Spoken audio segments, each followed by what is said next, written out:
Some people need to put their hand on the stove to know it's hot. Done that. I did do that. That actually did happen to me. Yeah, I don't doubt that.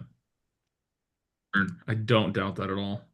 Not that I'm calling you dumb, just don't don't let small inconveniences like a vehicle keep you from servicing client needs. You could have done video chat, Zoom introductions, Uber. Uber. Eric's all, damn guys, I feel bad enough. Shit, no, no, we're gonna lay this pain on so it never happens again. Instead of salt, add some vinegar to that wound. Now you need to just double down and get those clients back or replace them. Yep.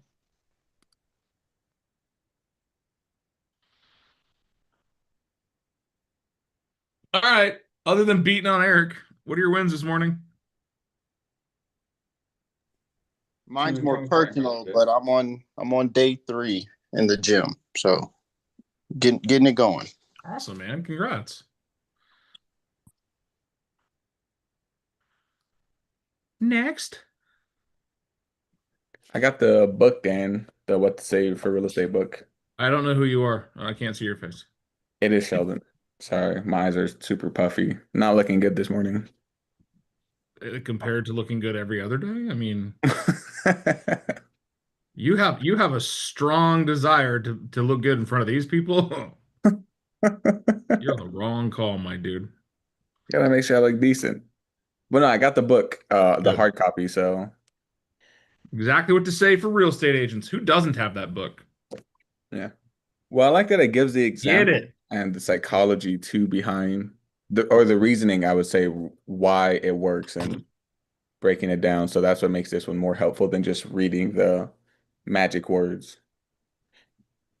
Yeah, you gotta do it. Jim's showing you guys what it looks like. It's exactly what to say. Jim's got a note taker Get the too. book. Yeah, Yeah, Jim's we're got one too. testing He it was out. supposed to send me what the notes were yesterday, but he didn't, so I'm giving him another chance.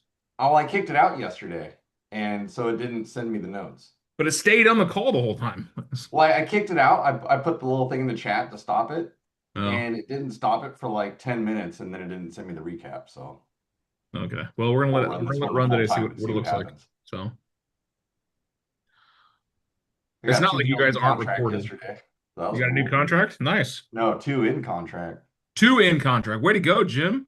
Someone else got one in contract yesterday that I know of. Mike, it says me. It's me. I was the guy. Got Oh, one under oh. contract. Oh boy. Good stuff. Lots of wins yesterday, guys. Lots of good stuff. Are we seeing some momentum? Are we feeling some vibes? Are we feeling some stuff go forward? Yeah, absolutely. All right. With business comes objections. You guys remember what Steve said the other day is objections. When you get the first objections, that's when you get to start selling. I love that. I love that, man. When I was in the car business, this was many, many moons ago, I was a finance director, and our motto was my job doesn't start until you say no. Clients that just said yes to everything you thought were fake. You're like, wait a second, this is too easy. What's happening? Well, can you set up success beforehand so that the no's are lessened? Yep. Absolutely. 100%. Knowing the objections beforehand, have conversations to them, asking good questions, right? I was watching the TikToks the other night or the Instagrams. I don't know what it was, like 9 o'clock at night. And there's this sales guy that's on selling some program. I don't ever like those sales programs things because they get out there and they yell and scream and make themselves look real intimidating. And they're like, I've sold more money than any other salesperson in the world. No, you haven't, dude. Shut the fuck up. That's why you're selling an online course. Got to look past it all. But one of the things he's talking about it is NEQP or whatever it is neuro emotional questions. Oh, you're talking about the Jeremy Minor stuff. That stuff's Yeah, actually pretty good. yeah, but Jim, what are neuro emotional questions? Something he made up to sell a book. Yeah, they're fucking questions. So the whole premise of his sales, guys, is what we talk about every single day. conversations revolve around good questions. If you ask shitty questions, what are you gonna get a shitty response? It's like ChatGPT. Yeah. The more simple your prompt, the more problematic the response. If you're asking simple, boring, non-emotionally triggering questions, are you gonna get to the root of the situation? Well, Dan, what is a super emotionally triggering question? Someone give me an example of a super emotionally triggering question. Is it hard to come up with one? What would this mean for your family? Oh God, that's so difficult, Scott. How could you ask such an emotionally triggering question? What is it about a pool that's important to you? Yeah. What about blank is important to you? What about blank is important about blank? What about blank is blank, right? So what about my compensation is holding you back? What about the additional fee is keeping you from signing this agreement? Did you guys know that any good question that requires a elongated response is an emotionally triggering question? You don't have to go in and say, why is it that you have to kill puppies in the Sudan before you'll sign this listing agreement so I can list your house to sale tomorrow? No, that's just a stupid question. That actually might work. It might. To the wrong people. But when you're like, hey, what is it about blank that's keeping you from blank? That is the basis of objection handling. And what do we do on Wednesdays? We handle objections. We talk about objections. We talk about the questions that excite emotional responses so that we can uncover the reasons behind them. When you go to the doctor's office and you don't feel good, what do they start doing? Diagnosing. Yeah. And how do they do that, Eric? One step at a time, one symptom at a time. Tell me how you feel. When did you start feeling this way? How else does it make you feel? What have you done so far? Right? When this happens, what happens next? Right? They're asking a bunch of questions. Have you visited any foreign countries? Right. Have you drinking the water from the San Sahari Monafusu Reserve in South Uganda? No. Did you ride the iguanas in Peru? No. Well, then Sarah, I hate to tell you this, you have allergies. Right? That's the thing is they ask questions. They get curious. And it's not because they're nosy or they just want to know the tea. They're asking questions because when you say X or Y, it makes them go, okay, it could be something else. Let me ask a question to make sure it's not something other than that. But you can literally go, well, other than that, what else is, wrong? Or what else do you feel? Okay, other than the fact I can clearly see that your left leg is broken in half and I can see the bones and you're bleeding really bad, where else does it hurt? Up here at my shoulder, doc. Every time I do this, it hurts. Well, don't do that. Or in the case of my sister, it hurts when I touch here, and it hurts when I touch here, and it hurts when I touch here, and it hurts when I touch here. And the doctors don't touch that. You have a broken finger. So it's a blonde joke. If you didn't get it, welcome, you're blonde. So we ask questions. So what is it about blank that keeps you from blank? And then we do what? Once we have identified a potential path, what do?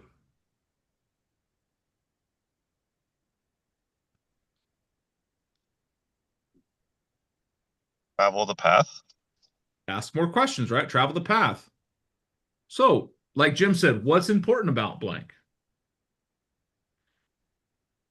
The number one objection we talked about last week was interest rates, right? Is that still a high topic? Interest rates. Not really. I've talked to a lot of buyers this week. You know what they've all come up with? It's not interest rates. It's, I want to see what I can afford. Okay. Other than being able to afford it, what's important about the house that you're buying? Well, I want to have this, this, this, this, and this. Okay. Now we're going to pin those down. 3-bedroom, 2-bath, but I need a den. Okay. So what's important about the den? Because the 3 bedrooms, 2-bath, that's pretty easy, right? They got 2 kids, 3 bedrooms, makes sense. But the den, okay, tell me more about the den. Follow the path. had almost that exact conversation yesterday at a buyer appointment. He was going price, and that's literally what I said. Man, you guys' cell signal service sucks. We didn't hear any of that, Trey. All we heard is talk to a buyer, and he said, and that was it. Oh, my bad. I was leaving the house, so the Wi-Fi was leaving. Yep. The Wi-Fi's like, bye-bye. All right. Say it again. All right. You had this exact conversation yesterday. It was about price. And then you said, pretty much exactly what you just said. I was like, besides the price, what else is more important? And then we went down a whole laundry list of stuff. So, yeah, hopefully we will be putting an offer in here soon. So good. But yeah, it went really well.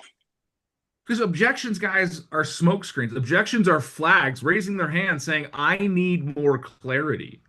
Or I need you to hear me so that I feel comfortable moving forward with you. I got this seller, right? We talked the other day, and they're like, hey, Dan, will you remove your $595 fee? Or what is this $595 fee? I said, that's additional compensation to cover other administrative expenses. It's exactly what I say. It's additional compensation to cover administrative expenses. And they said, would you remove it? And I said, are you asking me to remove it, or are you just asking if I would? And she's like, well, I mean, I'd like you to remove it. I'm like, well, I don't. I'd put it on every deal. And what I do for one, I do for all. Is that the only thing keeping us from moving forward? She goes, well, no. I just open mouths don't get fed. Anyone heard that one? Open house. Like, she's like, I'm asking to see if I can get it taken care of. I was all, great. I'm glad that we agree. I'll send over the contracts later today. Please review them and sign. Her niece signed. She hasn't. Last night, she goes, Dan, I got the documents. It's just this $595 fee. Would you reconsider removing it? So clearly there's something about that fee she just doesn't like.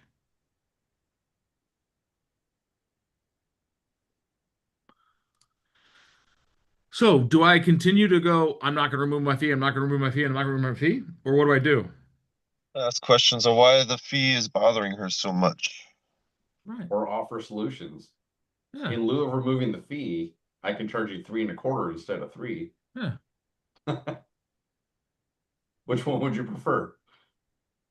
So here it is. No, I got it. I haven't finished reviewing it. Would you please consider waiving the $595 fee? Otherwise, I'm happy with the terms. I appreciate you asking, right? This is me aligning. So align, acknowledge, isolate, and overcome. I appreciate you asking, and I get where you're coming from. The $595 is a standard administrative cost that covers the behind-the-scenes work required to manage your sale properly. That said, my focus on maximizing your bottom line, and I'll be happy, and I'll be working hard to get you the strongest possible return on your property. I'm glad to hear you're happy with the rest of the terms, and I'm looking forward to moving forward together.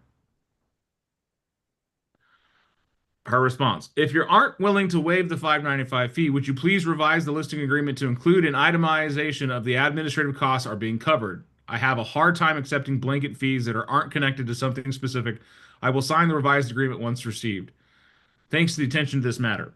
Does that sound like someone who really just wants the fee gone, or do they just want clarity around it? And she sees right through your BS non-responses too. So my next response: I appreciate you sharing your perspective on this. I understand wanting clarity on fees. That makes total sense. The $595 administrative fee covers the overhead costs I mentioned when we spoke: transaction fees, E&O insurance, software offers, expenses, etc. I'm happy to provide a detailed breakdown if that would be helpful. This is standard in my practice and allows me to provide the level of service for your family deserves. I'm committed to getting the property sold and hope we can move forward together. Yeah, probably non-issue after that. Right? I'm just telling her, like, guys, it's standard. Here's what it's covering. Now, if she fires back and says, please remove it, I'm going to tell her, you know what? I really appreciate the opportunity to do business with you. I'm not your agent because you're fighting me over small pennies instead of allowing me to do my job. Right. Some people need the win. So when I talk to her next, I'll be like, is it really the fee or is it the win of getting me to remove it? Well, that's the type of lady this is. She needs the win. There's that ego there, like, I don't pay retail for anything. Well, that's fine. This isn't a retail cost. You're not paying the expenses that we are.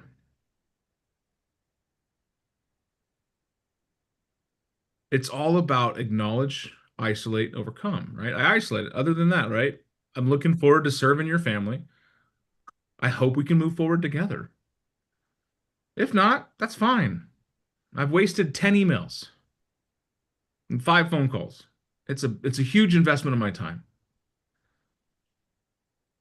But I'm not going to just be like, oh no, she says take away my fee. I'm going to just, yep, I'll waive it. How many agents do you know that would have just been like, nah, $5.95, I'm going to waive it? Many. Oh. The last agent did, and she fired him in 13 days. I was gonna say it's kind of a preview of what's to come when the Binzer is delivered as well. Exactly. And this showcases how it's going to be. The negotiation is the objection handling, and the objection handling is the negotiation. If I can't handle my seller in the initial conversation of selling their house, how am I ever going to negotiate a tough Binzer or a tough repair request on the backside of it? I'll tell you, the niece, 100% in, excited to work together, no questions, all about it. Hey, what's this? That's administrative, additional compensation to cover administrative costs. She goes, oh, okay, cool, great, signs here. When you've been in the business long enough, you've dealt with enough type of people, you start to see patterns. Let me tell you guys, negotiation, which is also objection handling, is not just you conceding and the other person winning.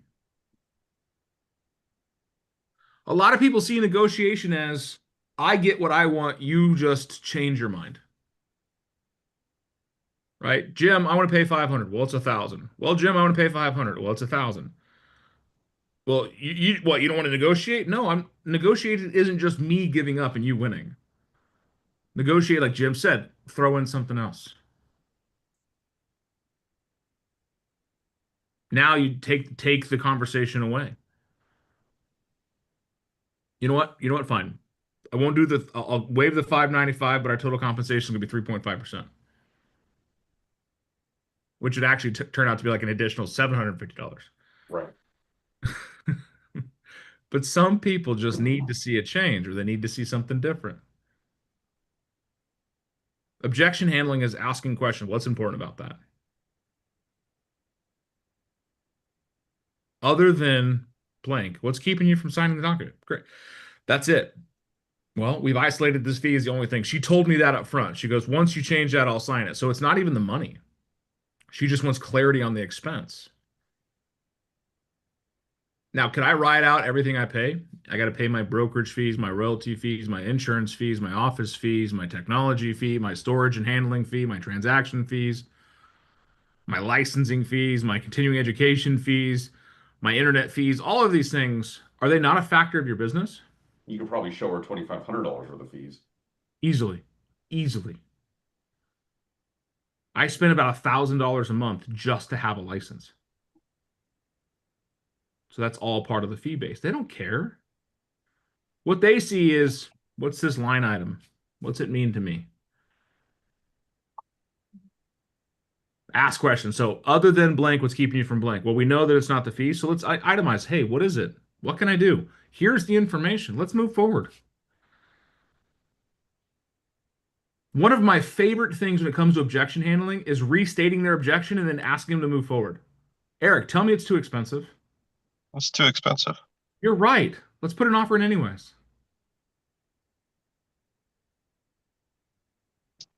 Did that make you guys feel a certain type of way? You're validated in the fact it was too expensive, but let's do it anyways. Man, the interest rates are too high. You're absolutely right. We should put an offer in anyways. I'm not ready to buy for 6 months. That's fantastic. We should get together anyways.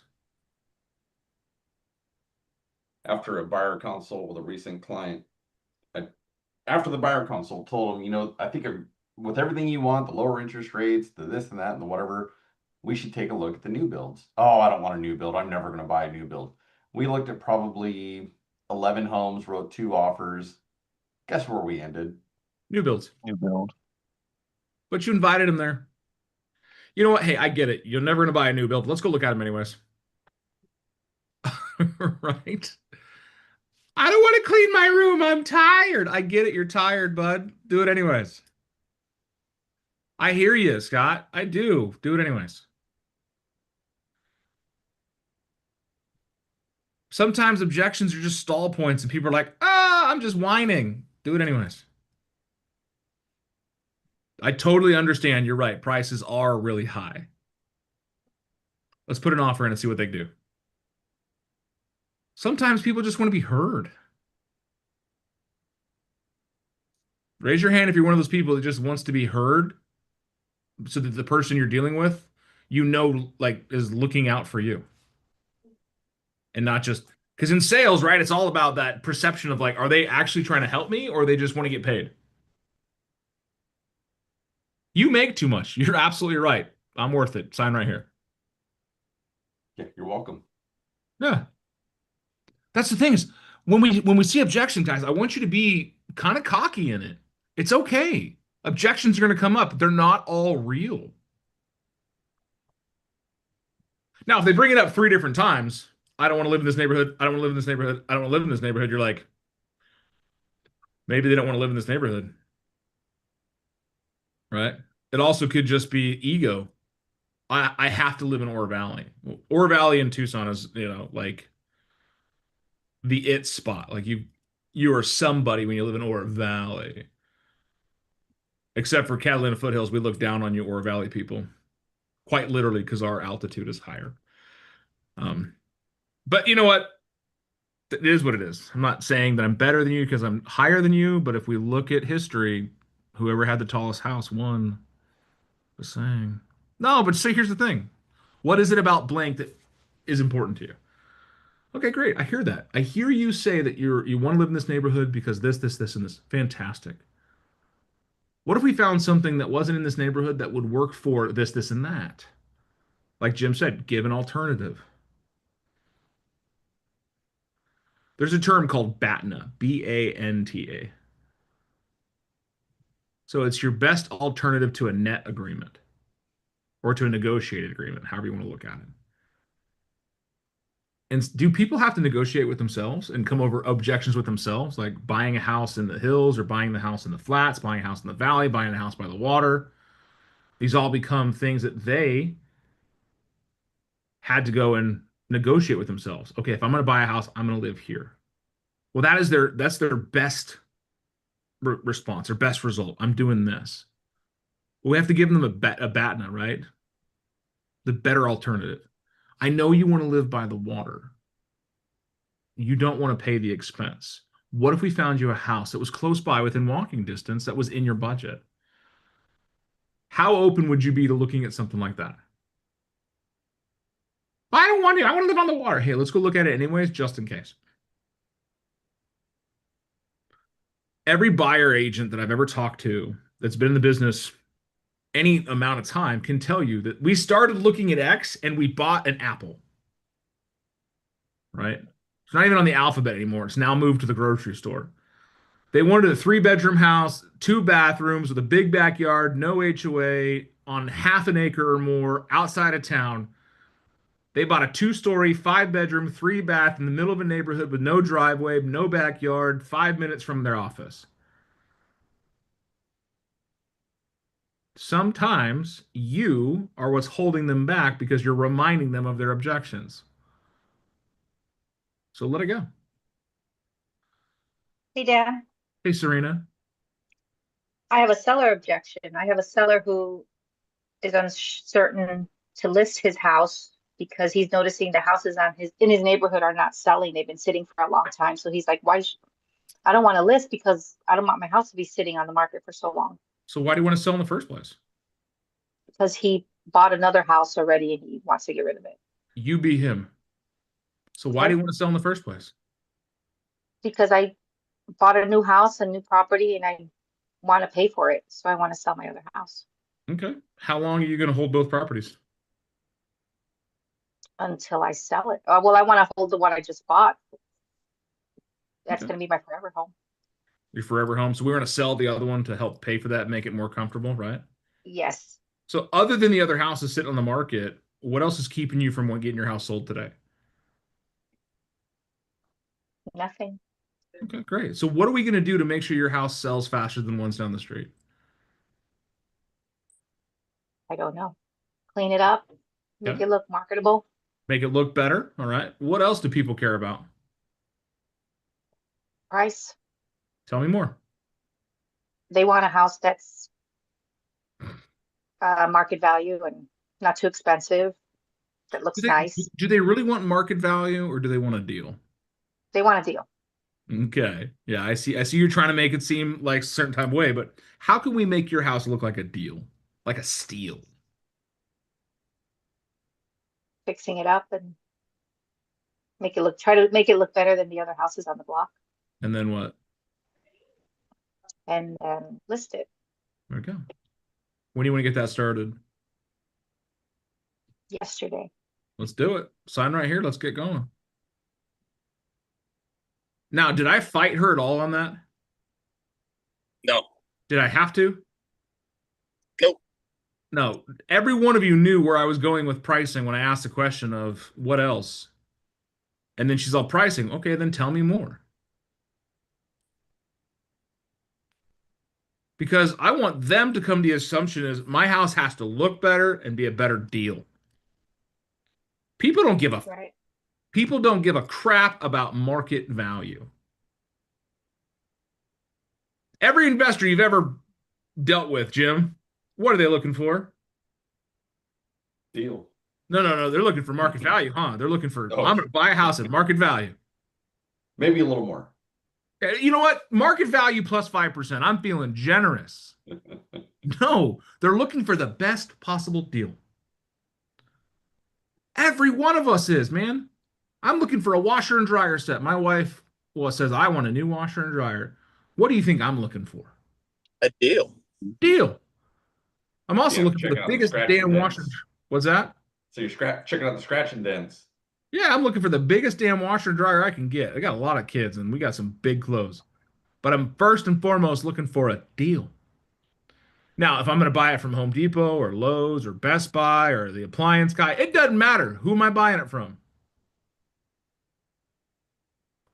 Where I think I'm getting the best deal. If there are 5 houses for sale on your street, can I compare them to commodities? No, they're not washer and dryers. They're not identical. There's going to be some similarities. Now, consumers will see 3-bedroom, 2-bath on this street of all the same. They're not going to see, well, this one has granite and this one has quartz and this one has formica and this one has a backyard and this one has a view. And no, they're going to be stuck on stupid when it comes to all these houses on the same street are the same. I'm just looking for the best deal. I'm sorry to say this, guys. Pricing is the motivator that gets people to look. Then inside the house is what gets them to put an offer in. So if you got 5 houses in the same area that aren't selling, your price must be where? Below that price. Yes, I know. If this is not the time to sell for you, then don't. If you can't wait till 6, 9, 12 months, then don't. But if you want to sell it quick, here's the thing. Pricing gets people to look. If there are 6 houses for sale in the same area and they're all within 150 to 200 square feet, they're all the same year built, similar amenities, similar views, similar neighborhood features, all of it, it's no different than shopping for washers and dryers. They're looking for the best price. And you can use that. Hey, when you go shopping for a washer and dryer, what are you looking for? You're not looking for the one that's got granite counters. You're looking for the best price. So if we can position ourselves aggressively in this market to be below the ones that are competing that aren't selling, you're going to get a lot more attention. And if you can't, we need to really ask if right now is the right time to sell.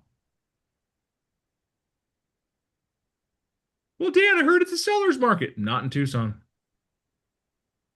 Maybe in San Antonio or Poughkeepsie, but it sure as hell ain't here in Southern Arizona. 15% more houses came on the market. 59% of them have price reductions already in the last 30 days. So I hope that helps you a little, Serena. I hope it helped all you. Have conversations, right? Associate what you're trying to accomplish, what people already understand. Don't be afraid to just walk them right past an objection. I get that. Let's do it anyways. You know what, Jim? I get it. You don't want to see a new build. Let's go check them out anyways. You're not listening to me. You're right. Because I want to make sure that I give you all the opportunities to make a good impression and to make a well-informed decision. And you can't do that if you haven't seen the options. So let's go It's check them funny, out. the catalyst was we looked at a house that was built 2024 and the developer was still building around the corner. And this house on paper was slightly cheaper, maybe 15,000 cheaper. But when you put in the financing, the incentives, the this and that, whatever, the new build blew it away by like 80 grand. Oh, yeah. Absolutely. And the only thing different is you got to put grass in. Oh, man. What is that going to cost you? $3,000? Well, they didn't like the grass that was in the other one that they were looking at anyway. So he goes, well, this is like a blank canvas. I'm like, I know. So don't be stuck on stupid. Don't remember their objections to remind them of them. That's one of the worst things. Remember you told me you didn't want a house with grass? No, don't remind them. Hey, Scott, you said you didn't want a two-story. Well, don't remind them, right? Because people will change their minds and you'll be surprised that they will fall in love with something and you'll know it the moment they walk in. Their eyes light up. All right, guys. Let's continue on having more conversations. The better you are with objection handling, the better you are with negotiating, the better you are with your paychecks at the bank, right? I want you guys to get real strong pockets because those checks are going to get heavier and heavier. Sound good? That was good. Josh, I'll see you in a few minutes. Maggie, I'll see you in a few minutes. The rest